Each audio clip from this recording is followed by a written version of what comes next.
Happy Monday morning. I hope you're having a great day. Today I thought I would just chat with you while I do my morning milking and kind of explain to you exactly what I do and our history with our family cow. This is probably like one of my number one questions. People message me all about family cow questions, and I thought, well, it would just be fun to sit down and chat. It'll probably be kind of loud, the birds in the barn and the chickens, the roosters are crowing in the morning. It's kind of loud, and hopefully you'll be able to hear me okay. But yeah, so I just thought, let's sit down and chat. It'll just kind of be a Monday morning milking with Melissa. So here we go. First thing I do is I brush Apple and just kind of get loose hair off of her, especially around her udder. I don't brush her whole body, but mainly around, the back half of her body. Right now she is shedding because it is springtime, so it's a little more hair than normal, but that's what we do.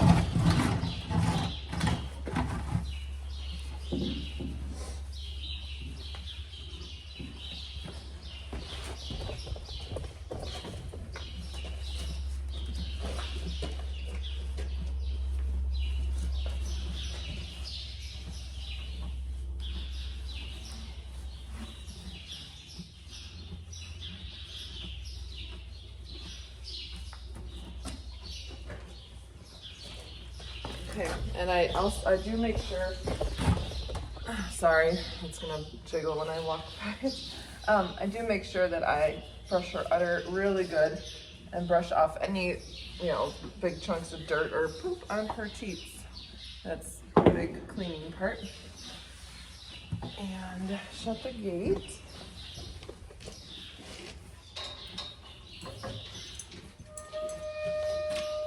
Sorry, my tripod's on a piece of plywood that I walk on, so you're wiggling so much. All right, then I just shut her head gate in there. Our milking setup is a pretty simplistic, inexpensive setup. We honestly just try to do things as frugal as possible, and so it's a very, very inexpensive, easy setup to do. Someday I'll show you all about it. I'll show you all the details. All right, so next I take my iodine spray. Some people like to use a teat dipper. I find that that's a little messier, a little bit more risk of contamination. So I do the teat sprayer, and I just spray. It's got a nozzle that is pointed up. See that? And so then it just shoots the iodine upward. It's not a perfect thing. I mean, I have to squeeze the bottle to get it to come out right sometimes, but I personally just think it is. Of course, today it's really working. Oh, there we go. Sometimes it gets a little clogged. I just personally find it to be a little more sanitary. The teat dippers are actually supposed to dip, dump, and fill back up, dip the next teat, dump it, fill back up.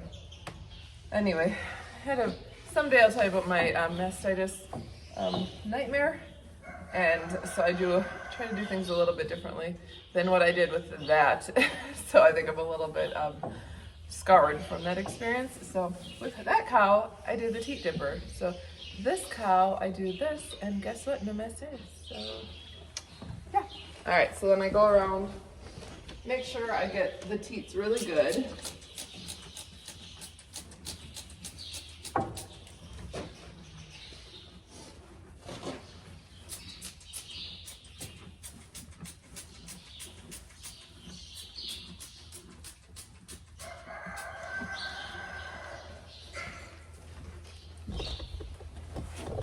One of the downfalls of the sprayer is that it can kind of spray everywhere sometimes if I'm not careful, and so I don't ever bring my milk bucket in here with me until I'm done with that, because it's iodine, so it's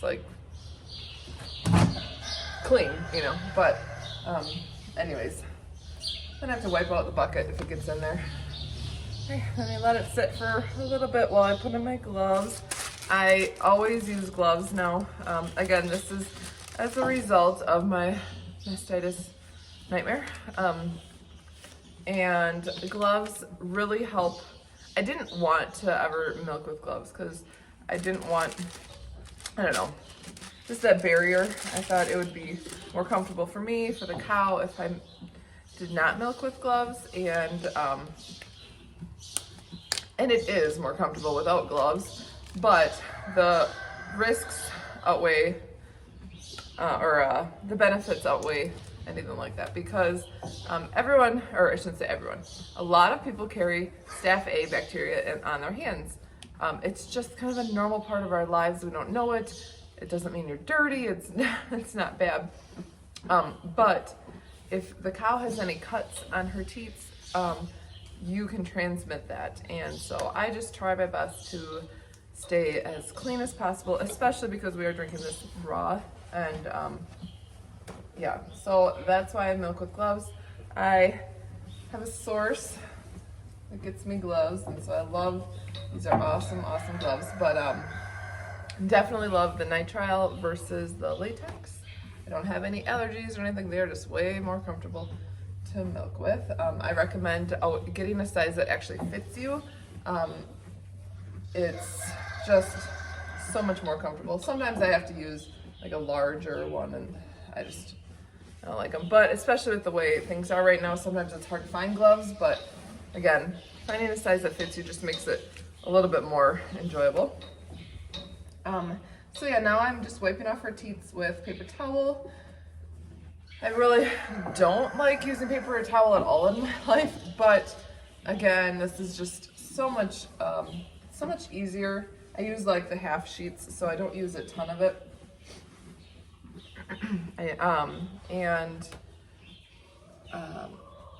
I mean, I could do the cloth ones and wash them every day. It's more laundry for me. I don't know. It's just what I choose to do right now. Maybe next time she freshens, I will use cloth ones, but this time I use this. And this is the only cleaning that I do. Now, when I'm wiping her down, maybe I'll bring you guys closer and you can kind of see a little bit more detail. You guys, okay, there we go. Sorry. Hey, so I like wipe her. She's already wiped off, but I'll show you. Wipe her this way. And then I use a new spot to wipe, excuse me, the end of the teat. Okay, so that's new and clean. And then I always wipe like around the actual udder. Okay, that's kind of how I do the whole thing. So it takes me like 4, sometimes 5, 1, 2, 3, 4. And this is number 5 I was using to just show you. 5 half sheets a day. So it's really, I don't go through a lot of paper towel. I'm justifying my paper towel use. I know.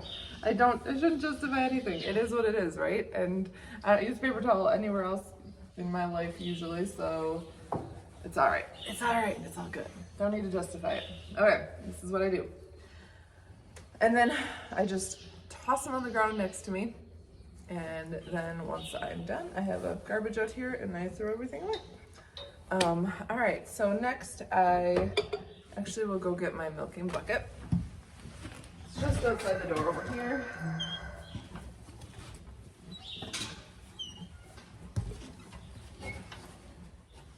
So put that over behind me. I'll show you my kind of setup behind me. So I have my bucket, I have my kit here that everything is in. And then I'm sitting on a milk crate appropriately. I really want to find a milking stool, but haven't found one yet. I want like an old antique wooden one. Haven't found one yet. Wish I could get you guys. I'm not the best camera person ever, so you guys can kind of see me milking a little bit better, but you're not going to be able to. If I have you there, I'll be in the way and you're not going to be able to see me or see the milking process. Sorry guys. Just not sure I'm going to have this done. You're going to be able to see that. You'll be able to see me. That's all right. It's Monday morning. My face is puffy, no makeup, all that good stuff, you know. Hope you all had a great Easter yesterday. This is udder balm, so I put some, or bag balm, I should say. I actually like the udder balm in a different, it's a tin. It's yellow and red. I like that better, but this is what my dear husband picked up for me, and we use it. It's fine. No big deal. The other one actually is more like naturally medicated, so we had some issues with the calf cutting up her teats, and that one was my favorite when that was the issue. But right now her teats are great, so this works. So using bag balm is wonderful. It's obviously provides a lubrication so that it's more comfortable for her when I am milking her, and it's just easier for me. All right, so all her teats have bag balm on them, and then I get out my strip cup, and so it's just this little cup with a filter inside. And hi Rusty, the kitty's here, with a filter inside. Ooh. And so I put like 4 or 5 squirts from each teat into here, and then I look in the filter and I can make sure there's no clumps, no mastitis, no anything off. So, and the first 4 to 5 squirts, like any bacteria that's in there, anything like that, it's in the first bit of milk, so it gets all that out. And she's letting down beautifully today. She likes noise, she likes music. I like to play music. Usually I listen to Life 102.5, a Christian radio station that I love. I listen to that in the morning. But me talking, she likes it. She's relaxed. I can tell her teats are full, and so she's like ready to milk. If she's not relaxed, which happens where she's mad at me, I got out here late or whatever, who knows. She's a great cow, but I hope I'm have enough hay. This is gonna take me a little longer than normal. Anyways, her teats will kind of be more shriveled up, and she just isn't relaxed and letting down the milk. All right, I gotta get going because she's gonna eat up her hay really quickly. Okay, so then I get my milking pail, and this, I'm gonna move you guys a little bit back so you can maybe see how I do this. Okay. So I hold the milking pail like this between my legs, and I'm like, my legs are kind of supporting the bottom too. My legs are kind of like this, supporting the bottom. I prefer it. She doesn't really kick at all, but it's just peace of mind that she can't kick me, or not kick me, the bucket. It's a lot of work to get that milk. All right, so then I just scoot up and I start milking.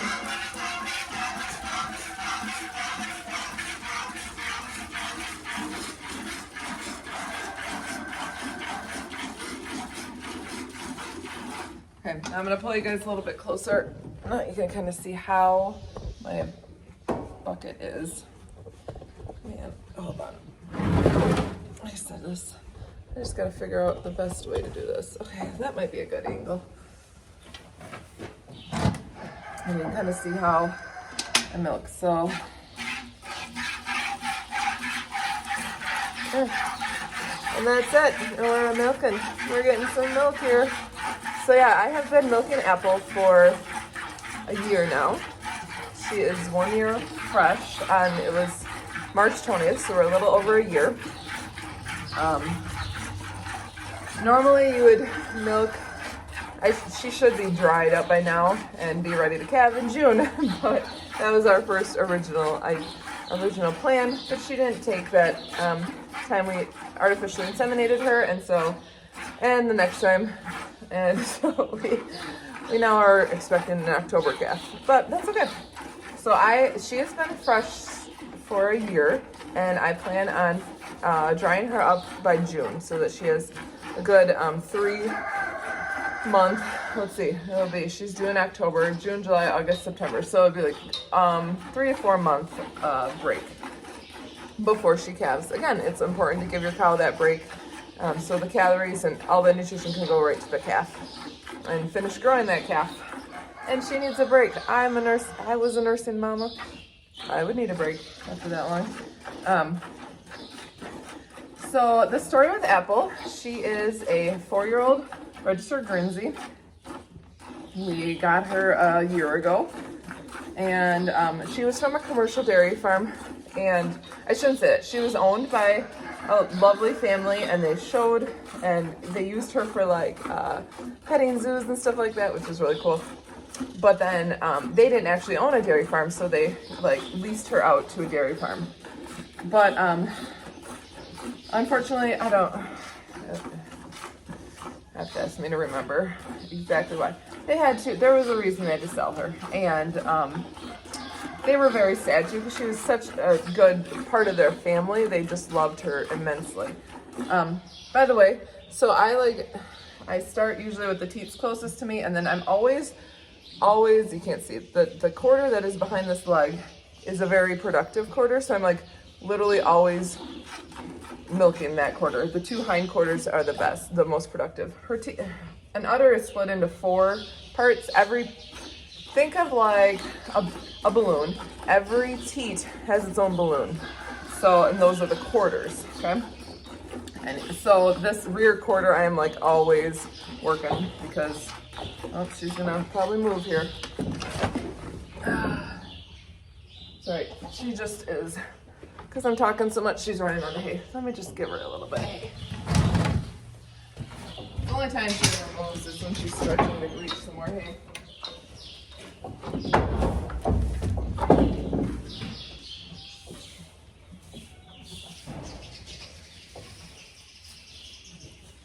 Hold on. Okay, it's gonna take me a minute. I'm gonna run out and grab more hay from outside.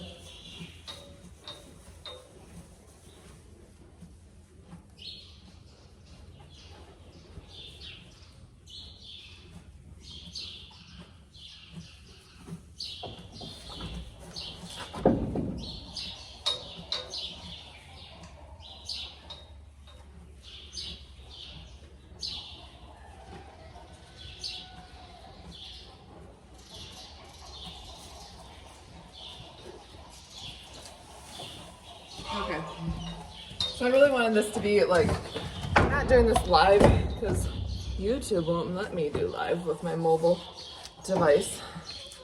I really wanted this to be live, unedited, because this is real life.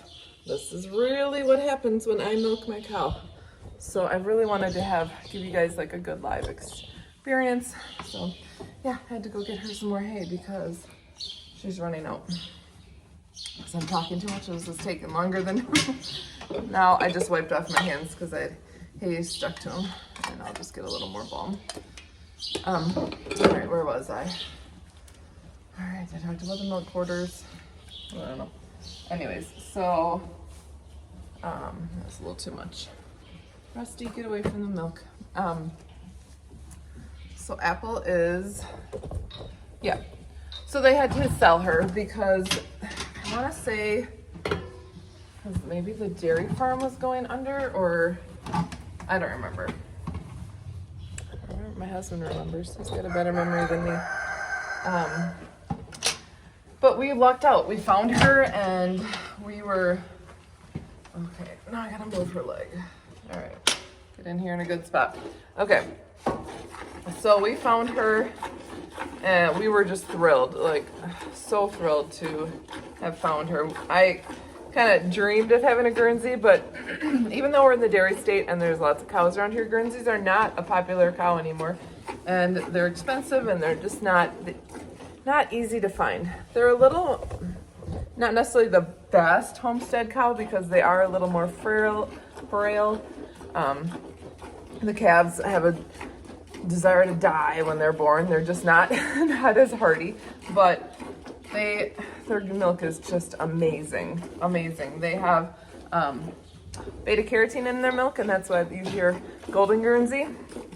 Their milk is more golden because they can't process beta carotene, so it goes into their milk. So it's like drinking carrots. Not really, but you know what I mean. So it's just amazing. There's nothing like Guernsey milk. Jersey milk is amazing too. I've had Jersey. We had Jersey. We had Jersey Dexter cross too. Amazing, very good milk. There's nothing wrong with it. Just Guernsey is kind of, I don't know, it's so good. Anyways, so we were blessed to find this wonderful family who, there was other people interested in her, but they were really thrilled at the idea that she would be our family cow, our loved and spoiled cow. She wouldn't just join another herd. So she was pregnant at the time, obviously, and she calved, I think, a month after we got her. She's been an amazing cow. I mean, the most trusting, amazing cow. So her calf, Jack, we were hoping, well, of course we were hoping for a heifer. We got a bull, and it is what it is. We were hoping that maybe he'd be a really, really good bull, and we could like sell him as a herd bull, but unfortunately he has some major anatomical issues that no one really knows what's wrong with him. He was born with tightened tendons in his front leg, and so we had to do like physical therapy with him so he could actually walk. And he's got some major issues with his intestines. They're not in there right. No one knows what is going on. No one. The vet is, again, we are from the dairy state. We're from Wisconsin. Our vets work, we have a dairy vet. So she's like, sees thousands of calves, never has seen a thing like him. Never in her career has sent stuff to her colleagues across the country. No one has ever seen anything like it. Lucky us, right? It's hard to explain, but it's like he doesn't have the right muscles to hold up his intestines. So it's like his belly is very low. It's very odd. Anyways, okay, back to milking. I have already gotten that much milk. I know, she's doing great today. She's letting down beautifully. She likes me talking. I'm gonna have to do this more often. She doesn't want to talk with me every day. I'll run out of things to say. Probably not. Anyways, so next, once I get about this much, I give her grain. So, okay. Let me show you what that looks like. You guys are going on a ride. There. Hi, Apple. She's giving me my grain. Here's her grain. I've got it soaking over here. I soak it because there's beet pulp in there. And then she's very excited. Can you tell? She loves her grain. So this is kind of her treat halfway through, saying, thanks, girl, for being so good. And here's your grain. She loves it. Don't you, Apple? Okay, back to milking. So, all right. Anyways, so Jack's an anomaly, calf. Lucky us. But we're thankful that he is alive. We did not know, like the vet did not know how long he could actually live. And he's doing great, he's thriving. So we kept him on her we calf shared. There's a bug over here. We calf shared for, let's see, he was born in March. I think it was almost 9 months, which meant that I would milk in the morning. In the beginning, I milked morning and night just to keep up, to help her, because he couldn't drink that much. Actually, we had to bottle feed him for a while because he couldn't stand to nurse from her. So I don't like talking like this. Is that better? I don't know. Probably all bad angles and I look ridiculous, but such is real life. So anyway, so the first little bit I did milk her twice a day, and we would bottle feed him for a little bit until he could stand, and then he could just drink as much as he wanted. Once a day, and I would always leave a quarter for him. Shouldn't say that. You know, my memory sucks. This is why I need to do this more, because I have to think back on how I actually did this. And yes, I would leave like some milk for him in 1/4 so that he wasn't like really trying to work hard and cut her up after I was done milking. So he was like with her all day, and he would get to drink whatever he wanted.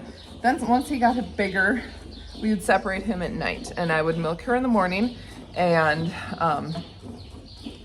then he would have her all day long. And then he started getting aggressive, and we've had 3 bull calves. The first one wasn't aggressive. The other 2 were. They start like cutting up their teats, the mom's teats. And as a former nursing mother, Oh man, I felt so bad. And as a woman in general, ow. I mean, cutting, like, really bad. So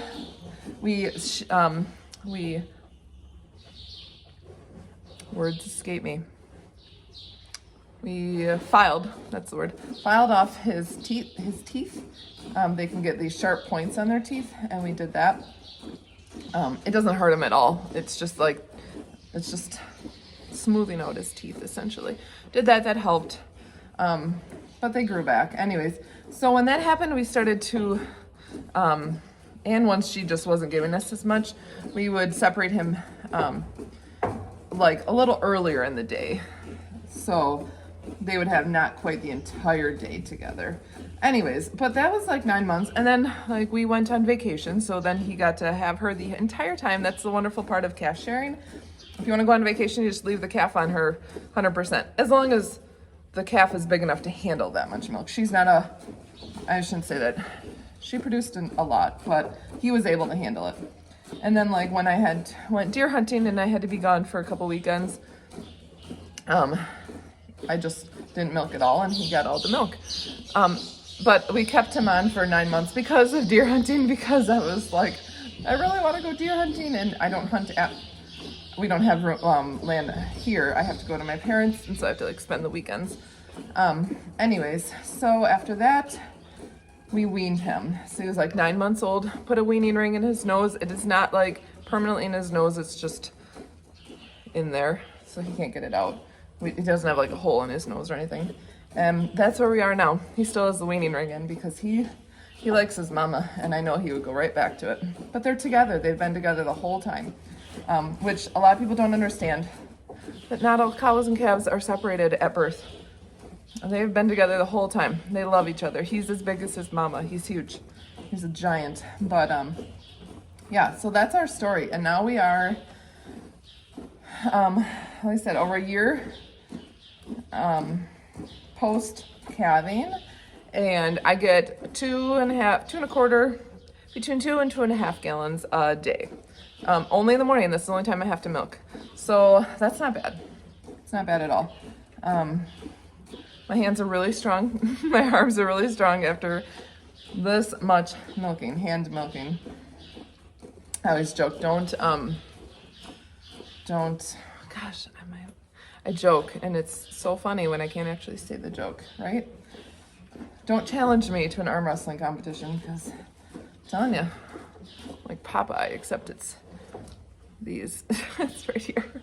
I went and got a massage, and she's like, it's been a long time. She's like, holy moly, your arms are like rocks. Anyways, so yeah, I get 2.5 gallons a day, plenty for us. We feed a lot of to the pigs and stuff, and chickens. We make a lot of kefir and make a lot of yogurt, lots of butter. I've got a freezer full of butter for when she is dry, and we don't have to go without apple butter. Ha ha ha, we have apple butter and apple milk. I know, so good. Anyway, the kids are begging me to freeze milk because they don't want to go back to store-bought milk. But we don't have the freezer space to freeze milk. We'll suffer for a little bit. Anyway, so, all right, she's almost done. Like, this has been one of my best, this is amazing milking. Okay, so you can see that her teats are like, maybe you can't see, they're floppier. They're not as full. They're pretty wrinkly.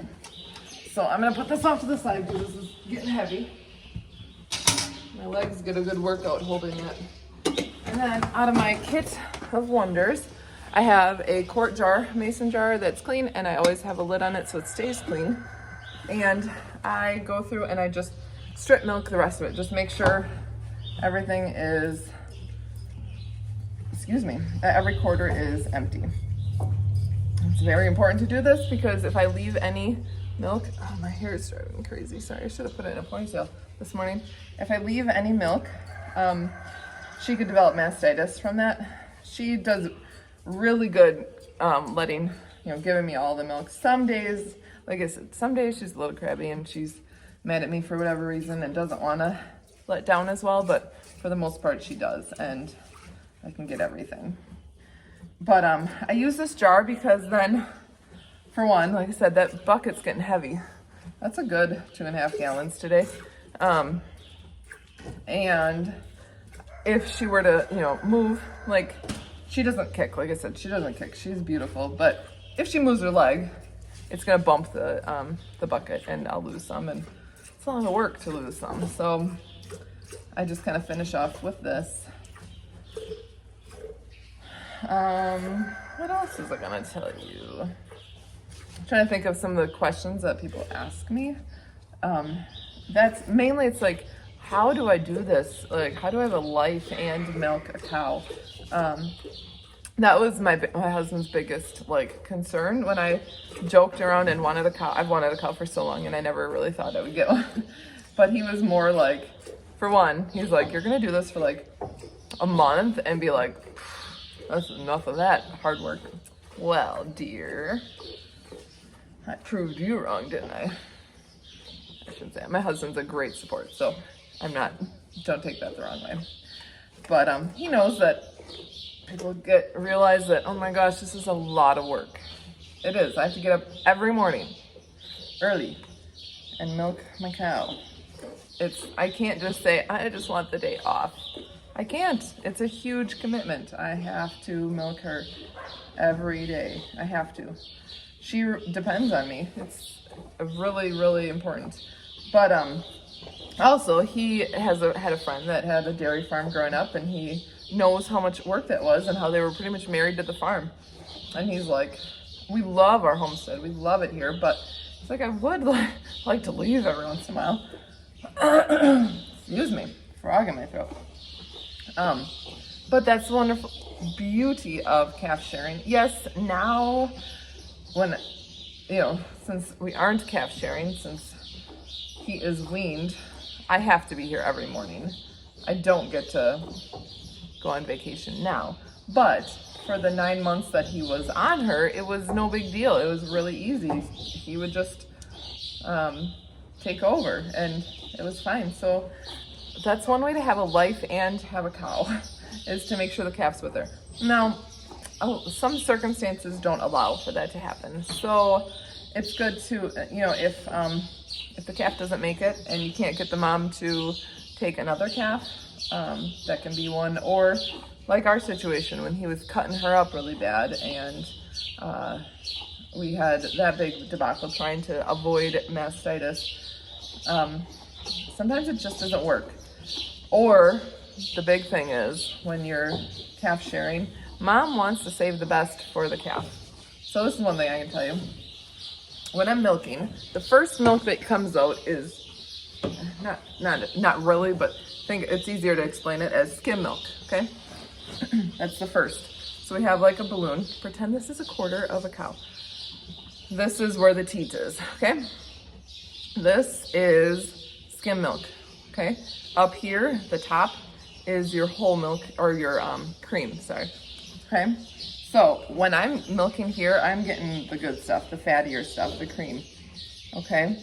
Well, when she's calf sharing, she knows that's the good stuff. And cows absolutely can hold up their milk for their calf. They can, even a quarter. They can just you're not getting anything from that quarter, girl. That one's for my baby. So when you calf share, you don't get as much cream. Sometimes you don't get as much milk because the cow she wants to save it all for her baby. Anyways, so what I was getting to is, if you have issues with that, calf sharing is just not working for you, finding someone who can help out, who can, learn how to milk your cow and be like a relief person is great. It sounds great. I think it would be great. I have control issues, and so no one milks my cow but me. Again, I think I have PTSD from a really nightmarish mastitis issue with another cow. Someday I'll give up control and my husband will learn how to milk the cow. Anyway, but if you're not like me and you don't have control issues, you could let someone else milk your cow too. Okay, so we are done. We are nice and floppy. I know, poor girl. I should talk about her like that. But look at her bag. See that? we're nice and empty. You can see those bags are empty. Empty, empty, empty. She's awesome. Can you tell I love my cow? She's awesome. I love her. So then I get out the Fight Back spray. Not sponsored, nothing is sponsored. And this I use instead of a post-teat dip or iodine spray. It works so good. It is a bacteria, it kills any bacteria on her teat, and then it is cooling, so it like closes up the teat end. So when you start milking, you open up, so I just spray it on every teat, okay? So when you milk, you open up that teat, and obviously it's got to be open to get milk out, right? Super informative there, Melissa. But it needs to, then it like closes back up, but it can take up to like a half an hour to an hour for that to happen. Well, usually she's out eating anyways, but some cows, they are done milking and they go lay down. And if they're laying down and poop or something, this is real life. Cows like to lay down and poop. So I'm not saying anyone's dirty, but anyways, then bacteria can get in there. So that closes up that teat end, and I love it. I swear by it. We have, knock on wood, had no mastitis issues with this system, and yeah, we're doing great. So Apple is ready to go. She's still eating. She's still got hay. She's good. But she's been so good, and she's been sitting here for 36 minutes is what my thing says in there, which normally it takes me, by the time I start milking, it's like 15 minutes to milk her out, I think, total. So it's not bad. Sorry, my hair is terrible today, guys. I really shouldn't apologize, though, because that's how I am. That's just what it is. Okay, so right now I will let Apple out. I undo this gate. She can go. The gate is just there so that she can't swing her butt out and I have to like chase her. I don't want to do that. I don't want to have to chase her. So that's all that gate is for. When you're first milking and getting her used to it and stuff like that, it's more useful. Now I probably could just not use it, but I'm in a habit of it. Anyway, so now I will take my little thing of garbage and toss it, the garbage over here, and I go and take the milk to the house and filter it and put it right in the freezer for an hour so that it cools down quickly. And that is my morning milking routine. So I hope you had fun with our Monday morning milking with Melissa. Maybe it'll become a thing. Maybe not. We'll see. See how you guys like this. So this is raw, this is real, this is my morning milking. And yeah, I hope you learned something about family cows and milking. And if you have any more questions, feel free to send me a message or whatnot, comment, however, and I will do my best to answer them. And yeah, if you want me to talk about something homestead related, maybe next Monday, we'll have another Monday morning. Yeah, let me know, that would be fun. So, all right, thank you for joining me, and I will talk to you next time. Have a great day. Bye.